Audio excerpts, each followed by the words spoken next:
ద్వారానే రఘుపతి రాఘవ రాజారాం పతీత పావన సీతారామని వారి యొక్క ఆలోచన మేరకే అహింసా మార్గంలో స్వతంత్ర ఉద్యమానికి మొదలుపెట్టిన చరిత్ర అది.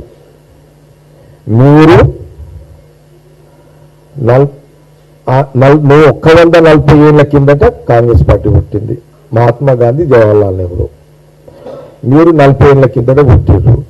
మీకంటే 80 ఏళ్ల ముందే ఆదర్శ భగవానుడు సీతారాముడు గురించి ఆ రోజు మహాత్మా గాంధీ ఒక మెసేజ్ దేశ ప్రజలకు ఇచ్చిండు. ఆ రోజు వారి పాలన, వారి యొక్క ఆదర్శాలు అవి. మీరు సీతారాముడు పేరు మీద మీరు ఒకసారి అటల్ బిహారీ వాజ్పేయి 3 సార్లు నువ్వు ప్రధానమంత్రి అయ్యారు. సీతారామచంద్రుని దేవుని పేరు మీదనేమో మీరు ప్రైమ్ మినిస్టర్ అయ్యారు. మహాత్మా గాంధీ, ఆ రోజు జవహర్లాల్ నెహ్రూ వీళ్ళందరూ సీతారాముల యొక్క ఆదర్శాలను దేశ ప్రజలకు చెప్పి వారు స్వతంత్ర పోరాటాన్ని చేశారు.